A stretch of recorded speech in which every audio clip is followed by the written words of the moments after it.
endorsement interview for Oregon House District 49. Obviously, only one candidate is here. You're the incumbent. Yep.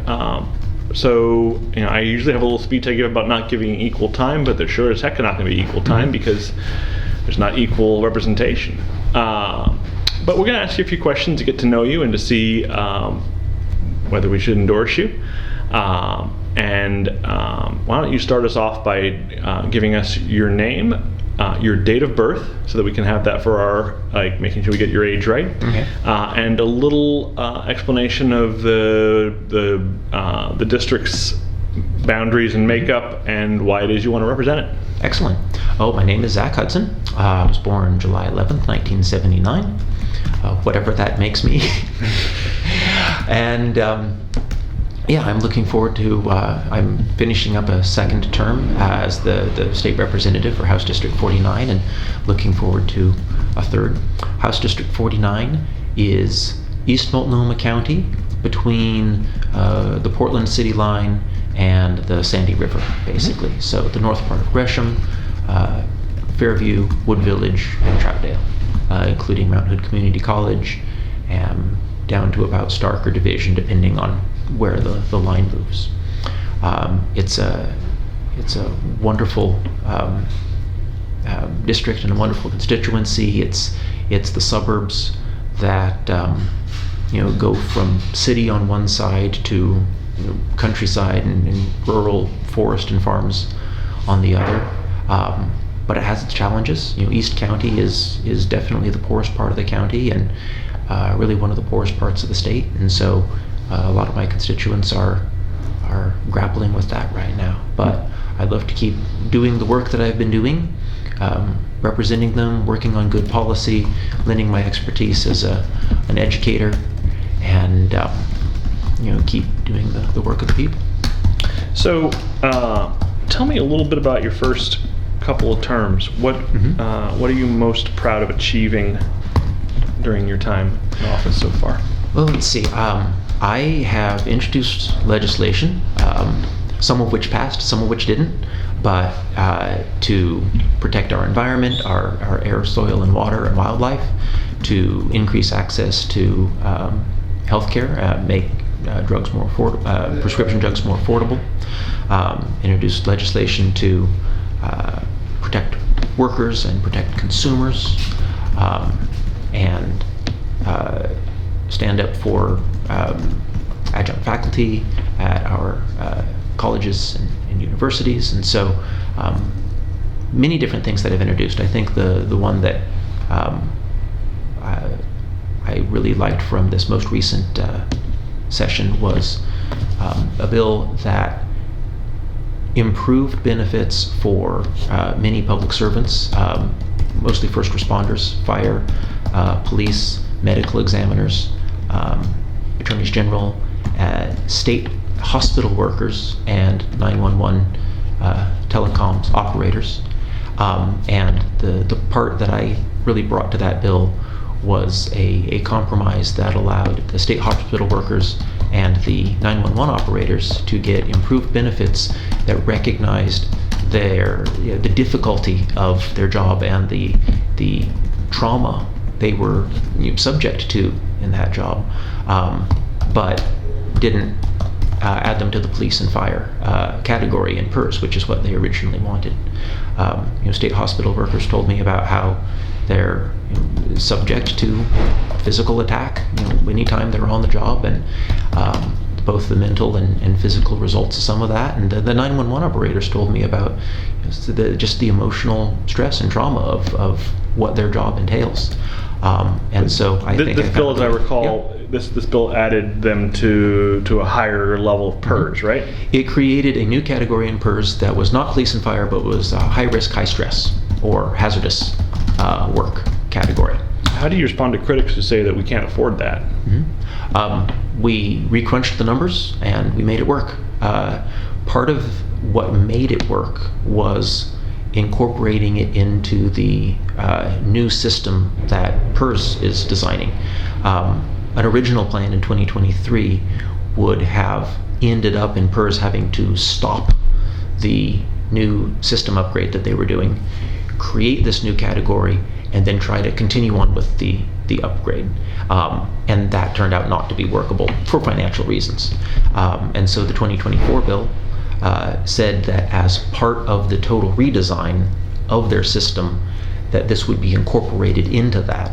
And when the system is finished, the new category comes online. And that worked. Okay. Tell us a little bit about yourself before you were in office. What is this is a part-time job. What do you do for a living? So I've been a teacher for 18 years now in East County, Gresham High School, Corbett High School, Mount Hood Community College. Longest term I spent was at Reynolds High School teaching special education, and it was at that point that I was first elected. And since then, I've been doing short-term work, maybe 3 months or a year in some cases, depending on how I can make it work with my legislative responsibilities. But before I got elected to the state legislature, I was a Troutdale City Councilor, and before that served on the Citizens Advisory Committee and the Troutdale Budget Committee, and helped other local activities, helping organize the Troutdale Summerfest and things like that. What did you teach for 18 years? All sorts of different things. I started as a English teacher at Gresham High School. While I was at Corbett, I got interested in special education, and so while I was there, I was a special education sort of generalist, teaching all the different things that special education needed. At Reynolds, because it's a bigger school and teachers were able to specialize in particular subjects, I taught special education math for 5.5 years or so. And that was still, most of my students were graduating with a standard diploma, but needed extra help getting to that standard diploma. Since then, I've taught all sorts of other things, life skills, special education, medically fragile special education. Right now, I'm actually at a elementary school teaching their resource room. What's the resource room? It is for students who spend most of their time in the general education classroom, so they don't have as intense needs as maybe a life skills education classroom would, but usually with things like academics, reading and writing and math largely. They need some special supports throughout the day. Okay. What kind of special supports? Sorry, I'm just really interested in sure. what you do. So sometimes it would be pull out. So we might have a small reading group, 3 kids coming out of their general education classes, so we can do some intensive reading. Could also be push in, where if the student has like their English language arts core time during a specific time, one of the days of the week, I'll come in and I'll just be in class with them, and I'll help with specifically writing or spelling or whatever it is they need, but I'll be right there in the classroom helping them, maybe even 2 students in a particular class. So you'll actually travel from room to room inside the school, assisting kids with special needs? Sometimes. Okay. All depends on what they need, what their individual education plan says that they get during the day or during the week. And then we create a schedule with groups, small groups or individual support, to get everyone the help that they need. And so that's called running a resource room? Yes. Okay. Yep. Interesting. You could call me a resource teacher. It's often used. Okay. What endorsement have you received in this contest that you're most proud of? I can't name all 29. I might try. But you can defy me and choose 2 or 3 if it suits you. I'm so along with the endorsements of many unions, including my own teachers union. I really value the endorsements of Planned Parenthood and Basic Rights Oregon. Great. So you're a proud union member. You sponsored a bill that helps public employees and I'm sure very much please their unions. Can you tell me a place in which you have shown independence from organized labor in a vote you've taken? So the question around, let's see.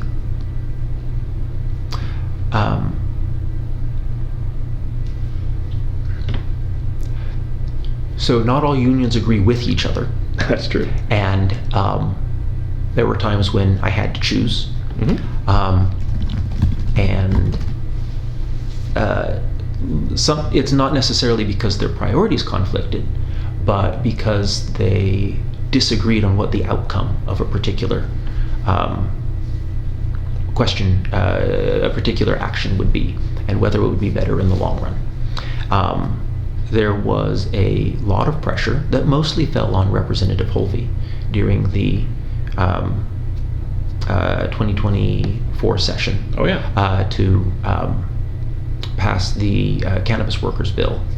But I respected his analysis of the bill, that he thought would ultimately not serve workers well in the long term. So you voted with Holvey on against that? It never came to the committee because he, as chair, had the prerogative to not bring it to a vote. We heard the testimony in committee, and then he chose not to bring it up. But there was definitely lobbying on both sides as to whether or not to support it.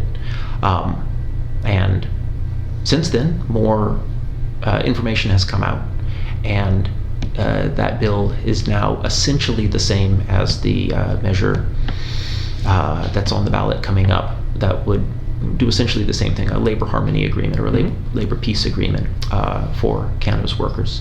And I have now been reassured. I'm voting for it and I'm supporting it publicly. But forgive me, I'm still not 100% sure how this story demonstrates independence. I was lobbied very hard to get it through the 2024 session, and that was not the right path for the concept, because I did not feel comfortable with it at that time.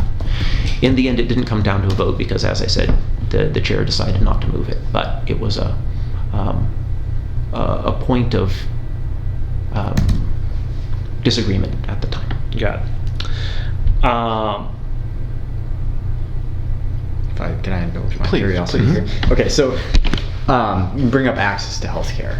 Like, I'm just curious obviously this has been an issue with the legacy, the birthing center. Like, is there other things that have come, their constituents talk about, similar issues that are kind of concerning you specifically in your district? Well, prescription drugs and both access to them and the ability of doctors and patients and pharmacists to make good decisions that both are appropriate for a patient, but also preserve their ability to pay. In some cases, these drugs can be incredibly expensive, and so much so that patients either can't afford them or start skipping them. Is definitely a concern of mine. In 2021, I co-sponsored a couple. They were, I think they came from the Senate side, but I acted as co-sponsor on them. The prescription benefits manager bill that did end up passing, and one that didn't end up passing, but if it had, would have allowed generic drugs to, it would have prevented a brand name prescription from paying a generic not to bring their drug to market. So those are some other things that I worked on. What, do you have a feeling of how because they have the affordability board that's supposed to be reviewing this stuff, and I know they've kind of delayed, it seems like they've kind of slowed down in that process. I mean, do you have is that process going the way you want to see it go, or are there any changes, or kind of what's your evaluation of it? I'm not as up on that because it's not my professional background and it's not my committee. Yeah. And so I don't have the details on that. Fair point. What's the voter registration advantage in your district for the Democrats? I think, and this is to the best of my memory, and I would hate to be saying it wrong if I got it wrong, but I think it is something like 30% Republican, 35% Democrat, and a large number of And an enormous number of non-affiliated, non-affiliated, because yes. most of whom will not vote.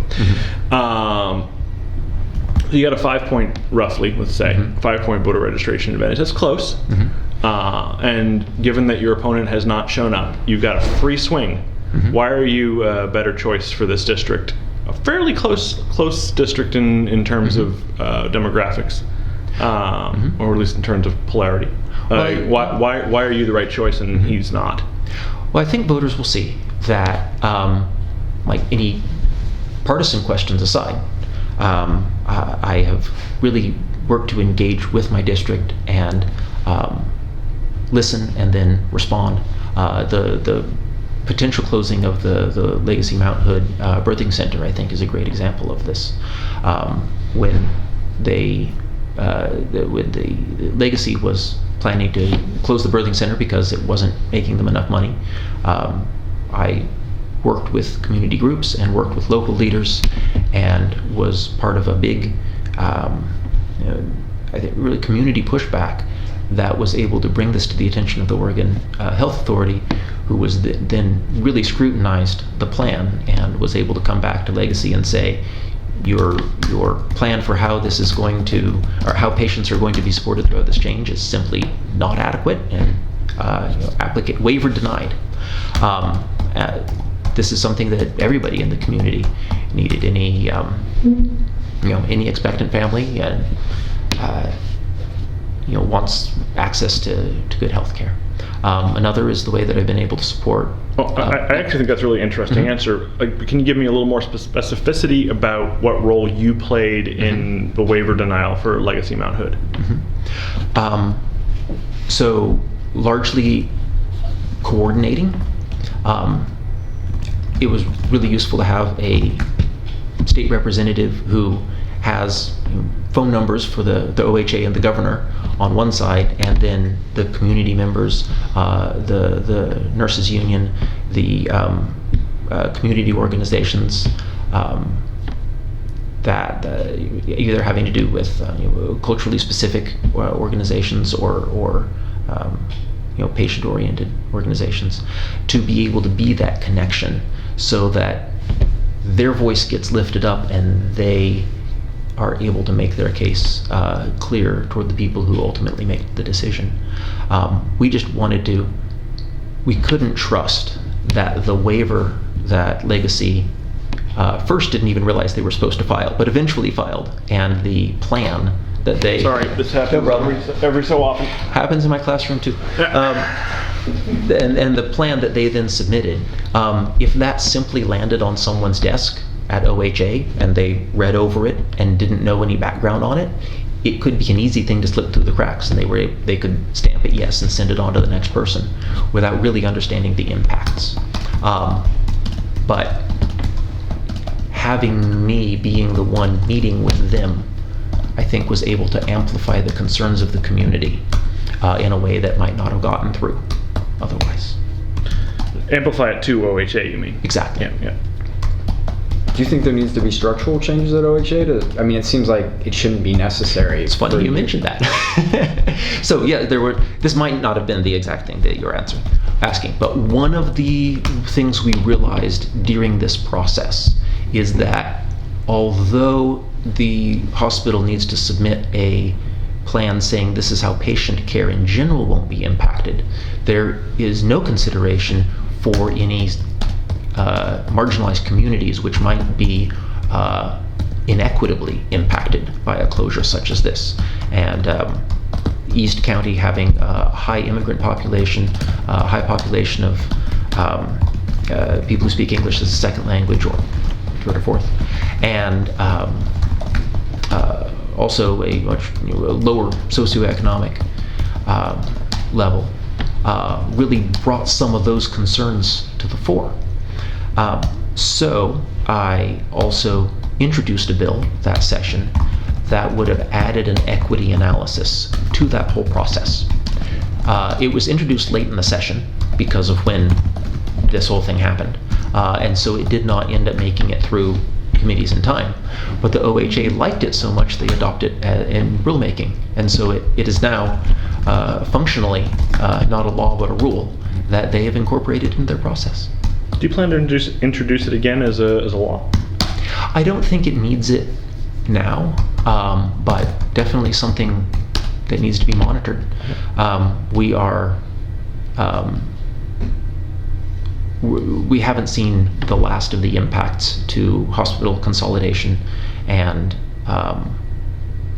just the way that as demographics shift and people move from one place to another, hospitals are of course always looking to preserve their bottom line, and removing services is one way that they do that. And so the big question has not been solved yet, and still one that I and my colleagues are working on, how to make sure that that constituents, especially in rural communities and especially in low-income communities, have that access that everyone deserves, but not everyone really has, especially when you have to drive an hour to get to a hospital.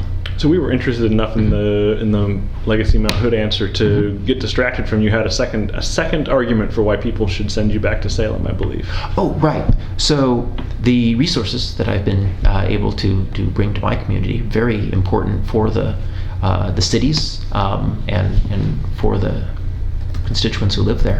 I've been able to secure federal money through the American Rescue Plan Act for affordable housing, for Section 8 housing.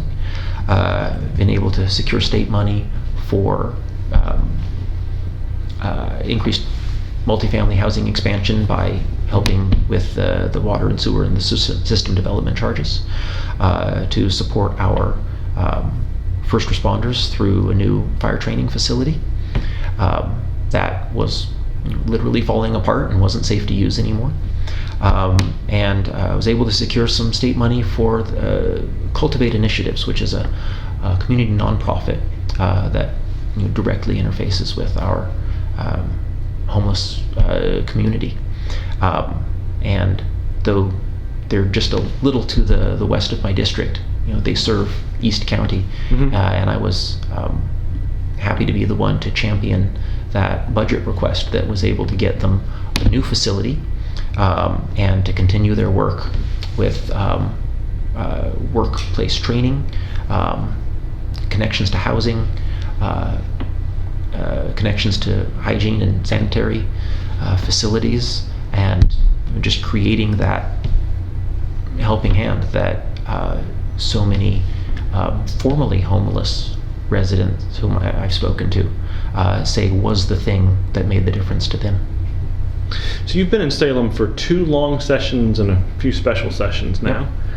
What has most surprised you about the operations of the legislature from the inside? Well, this was early on, and I didn't realize this at first. But when I first came in, I didn't realize how much the decision making is very much a person-to-person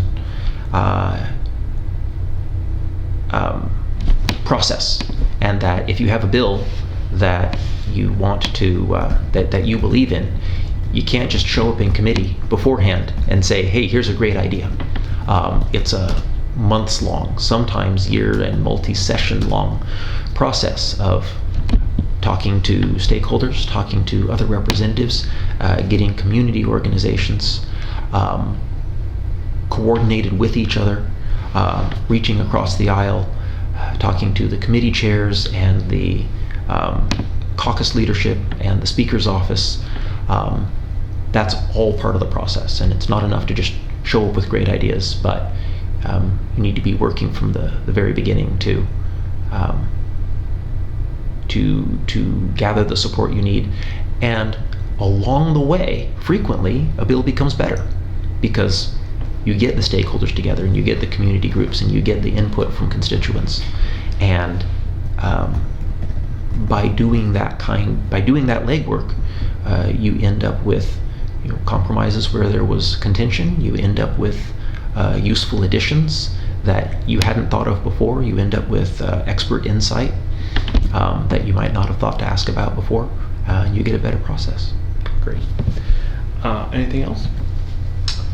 Well, I'm just curious. I mean, you brought up the consolidation thing. I mean, the Mhm. OHSU Legacy merger, would that Mhm. benefit your district or not? We're keeping an eye on that. There are concerns both for labor and for patient care.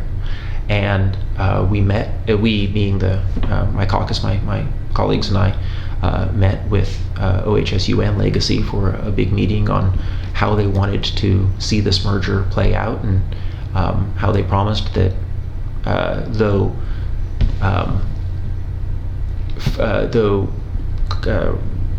process might be, facilities might be merged, patient care would ultimately benefit because it would be more efficient and more available and more sustainable. And I think it's really important for us, the legislature, to hold them to that now. And as we continue to watch things progress, we need to remember what they said about patient care and make sure they deliver. How about you ask the fun question? Oh, that's right, I forgot. Yeah, okay, so our fun question, Okay. this go around, is what were you known for in high school? Interesting. So I ended up doing a lot of different things, and kind of hard to pin down. Although I say that as the former captain of the wrestling team, so that meant that both ways. I actually had Okay. During a cross-country practice once, one of my teammates said to me, "Zach, you're the nerdiest jock I know," which surprised me because I went, how am I a jock? in no way would I ever have considered myself a jock. But I was captain of my wrestling team. I won some debate tournaments. I took some AP classes. I hung out with the theater kids. I played in an Irish folk band. So I was kind of hard to categorize. But I really enjoyed the opportunities to do a lot of different fun things and get all those different experiences. Great. Well, thank you. Great. Pleasure to see